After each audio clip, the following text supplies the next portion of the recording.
Good afternoon. I am Andrea Chisholm with the Midday News. A special welcome if you're watching on onespotmedia.com. A 4-year-old boy who was diagnosed last week with Covid-19 is the latest person to die from the disease in Jamaica. He died at the Cornwall Regional Hospital yesterday. This is the first Covid-19 death in relation to Cornwall Regional and the second on record in Jamaica. Health Minister Dr. Christopher Tufton announced the death late last night after the child's parents were notified. Dr. Tufton expressed condolences and said more details will follow. Meanwhile, Opposition Senator Lambert Brown expressed condolences a short while ago while speaking in the Senate. I wish also, Mr. President, to pay a tribute to all those who have died from COVID-19 in our country. Minister, I join you in the difficulty we have had in recognizing that a 4-year-old has succumbed to this coronavirus. The myth was that young people would not be affected, or young people could resist it. And this is a lesson for all of us, those like myself with multiple comorbidity, those of us in age. That is not just for the elderly that COVID-19 comes, but it comes for the young people. And I urge the young people of our country not to take a risk, not to believe that somehow this will pass you and you shouldn't take it seriously. Another group of persons who helped to feed the nation is complaining about the negative impact of the curfew in St. Catherine. TVJ News caught up with fishermen in Port Henderson, Portmore, who say they've been banned from fishing since April 15. Krista Campbell has their story. Port Henderson, better known as Back Road in Portmore, St. Catherine, made popular partly because of fishing. But since the lockdown of the parish to curtail the sudden spike in COVID-19 cases there, fishers, divers and vendors say they've been struggling. You can't leave the land. As soon as you push off a boat to go to sea, the Coast Guard, Marine Police are going to tell you that, okay, they're instructing you, you have to go back in. We were told that not even on the days of movement we can get to go out, because that's what they get orders to do. They say it's affecting their ability to feed their families and threatening the future of their businesses. The fish pots can't be out there for a certain period of time because they stand a risk of being destroyed by whether sharks, dolphins, all kind of things, weather changes. So people are going to lose a lot. Sometimes when we don't have no rice, so we just roast 2 fish and eat it. And we belly full and that's it. If persons can't find the money to buy food from the little shops, how are they going to restock? How are they going to maintain their families? I have 3 boys, 3 girls, and none of like they are in my position now. They're all with their moms. And remember, St. Catherine is on lockdown, so we can't even get out to them. If we even go to Western Union, the days of the line and all of that we go through just to get through, it's impossible to even like move a little funds through. Fish vendors say they're particularly affected. We cannot eat no time at all if them don't go see. It's 5 man to a boat or 6 man plus the keep up man. Oh, the keep up man having family them for feed. A woman speaking off camera explaining how she had to take fish to customers after police blocked her from selling one day last week. And the lady said, thank God, me come with it. Fish can get something to eat. You understand? I mean, I make them bungle up. Me say one person at a time. So I me put on my things them on me and I me face mask. I me bring it to the car and put the money in a little bag and use me hand sanitizer and sanitize it off. Persons all at Kingston want to come for them fish, and because of the coronavirus, they cannot come for it. You understand? People call me and tell me that their fish run out in them house. are the only thing they eat. The elder people, them for feed on the doctor and the wenchman, strong up them bones and strong up them immune system and macabac. Macabac, me I eat it from a little. And when it make good soup, it make good soup. So sometimes the people come around and them ask them little things, so we have to try to give it to them. They say they'll reduce the number of persons in each boat if they're allowed even a few designated days to fish. Krista Campbell, TVJ News. Jamaica could be more attractive for business after the COVID-19 pandemic. That's the belief of one business process outsourcing operator who says the sector is better managed in Jamaica than in other countries. O'Shane Masters reports. Chief Executive Officer of ITEL BPO, Yoni Epstein, is convinced that measures put in place for the sector during the COVID-19 crisis will make Jamaica an even more attractive location for such services after the pandemic. Concern has been expressed that the shutdown of a sector could drive away business and BPOs might not be able to recover after the crisis. But Mr. Epstein says there has been much better management of the sector in Jamaica than in other countries dealing with the virus. To be able to protect the essential services, which is a significant portion of the overall industry, it shows the BPO world that Jamaica is reliable and is finding ways, despite what is going on, to continue to service essential customers. And I've had clients that have written us that are very proud of Jamaica, very proud of the team members that they have in Jamaica, given that they're able to continue to service their customers. Therefore, he is commending the government for the way it has handled the shutdown. While his company has suffered losses, Mr. Epstein says the closure of BPO facilities is not to be blamed. He explains that the downturn in the travel industry due to clients suspending their accounts is responsible. We've been very fortunate. We've gotten out about 1,200 of our 1,900 employees into work-at-home scenarios. So that we let go temporarily about 190 employees that will be brought back into the system between now and the end of May, based on training them and putting them onto new accounts, because this is a travel-related account that essentially put us on suspension because their volumes reduced given the pandemic themselves. So this was a direct effect to their business, not necessarily what's taken place in Jamaica. So we've moved those staff onto other accounts, but they've technically not lost their job. O'Shane Masters, TVJ News. And it's time for a break. More stories when we return.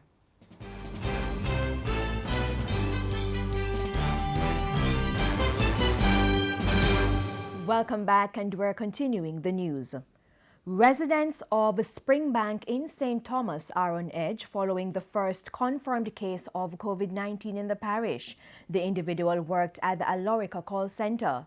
Residents say they are dissatisfied with the delayed announcement of the case. They argue that insufficient details were given about the location compared to other confirmed cases in other areas across the country. However, there's been speculation about the specific location of the confirmed case in St. Thomas. I heard that a case is here, then on the other hand I heard that it is not. So I'm pretty concerned. We want to properly inform that a case is here because we are getting worried. We heard that it is in Bath, we don't sure. We don't want to spread things that don't go so we want for sure if it is in Bath. So we are asking the proper authority to inform us that we can know what to do to protect ourselves. We hear it about 1 week now, and me I watch news every night for hear St. Thomas. Me not hear, me I hear say the minister hide it. So me want to hear from the Minister of Health why him would have hide say COVID in back. We're not hearing anything conscious, and we have to use the Bath Clinic, we use the Bath Post Office, we use the Bath Taxi. So I'm calling on the Minister of Health, Mr. Christopher Tufton, and Mr. Andrew Holness, the Prime Minister. We need something positive about that case in Bath because we want to know. Because we can't sit here and wait till all of us died off. We say this and say that. A small group of Jamaicans stranded in Antigua and Barbuda will be allowed to return to the island. The date for their return has not been given. Minister of Foreign Affairs Kamina Johnson-Smith says an agreement was reached between the governments yesterday evening. In a media release, Mrs. Johnson-Smith said Cabinet agreed to allow a flight being sent to Kingston to repatriate Antiguans to also return the Jamaicans who are stranded in that country. She says the flight will serve as a pilot for the new protocols for controlled re-entry of Jamaicans prior to their formal implementation. Jamaicans will be placed in a government quarantine facility for 14 days. The impact of COVID-19 has caused churches and places of worship across the country to be closed, but the clergy has found ways around the crisis and continues to reach their members. Prince Moore has that story. While Christians are accustomed to attending church for worship services, there's a different feel during this COVID-19 pandemic, with large gatherings no longer allowed. You think the church will survive this pandemic? The church will definitely survive this pandemic. Instead, a wave of online services are happening across the country as most church members are at home. But despite the shift, not all members are able to access church on the various social media platforms. Head of Technical Support at Olivet Gospel Hall in Yala St. Thomas, David Blake, says despite the challenges of the COVID-19 pandemic, measures are in place so that all can benefit, especially seniors. Well, Corona has given us a paradigm shift, and it's a matter of really getting used to it. Some of the time we send our younger folks to help them, to demonstrate and to show them how to use the technology. Even though right now as I speak, that is happening. So, they are enabled and can watch the broadcast. In the meantime, like church leaders across the world who have become more innovative, pastors in Jamaica reveal the various methods they are using to reach their congregations. We appreciate the fact that we can utilize technology to share the gospel and also to fellowship with each other, and that, it is so good that we have technology that we can keep the fellowship going amidst the crisis. So this time has also opened up new opportunities for us, for ministry. And so after COVID, we are going to really come out of this time, with a lot of creativity. And we are going to be able to advance ministry in some dynamic ways. Prince Moore, TVJ News. There's a call for an investigation into possible breaches of orders under the Disaster Risk Management Act and the Portmore Municipality Act by JLP caretaker Robert Miller. He's accused for setting up unauthorized markets in areas under lockdown in the parish of St. Catherine. Member of Parliament for South East St. Catherine, Colin Fagan, made the call after what he termed a confession by Mr. Miller to a reporter that he was responsible for establishing several markets in restricted areas without the requisite approvals. Mr. Fagan further noted that the JLP caretaker misused the logo of the Rural Agriculture Development Authority when he distributed flyers informing citizens that the markets, sanctioned by RADA, would be established in 2 communities in restricted areas. The Member of Parliament said RADA has now issued a statement distancing itself from the illegal markets. They were subsequently shut down by the municipal corporation.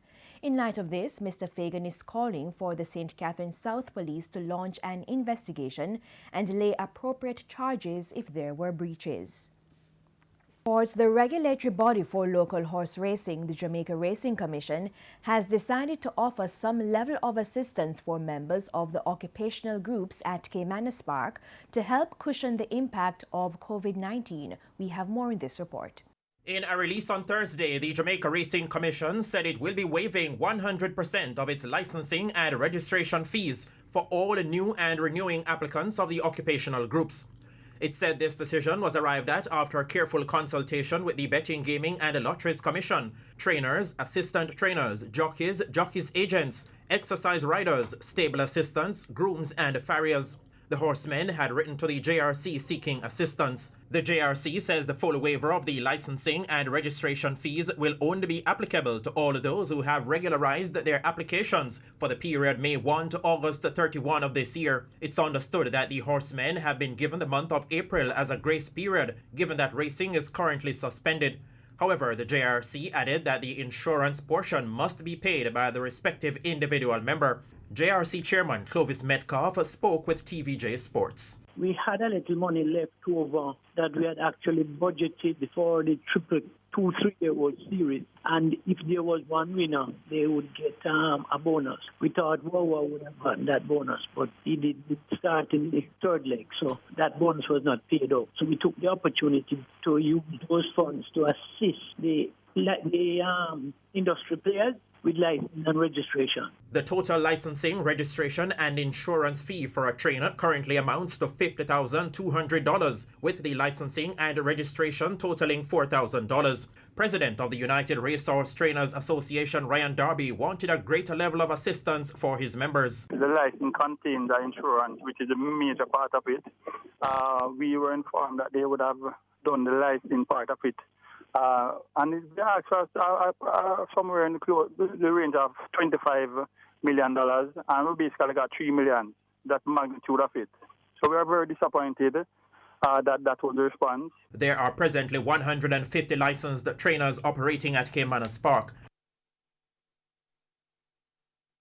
And that's the Midday News. I'm Andrea Chisholm. Join us at 7 for the Primetime News Package. On behalf of the news, sports and production teams, good afternoon and have a great weekend.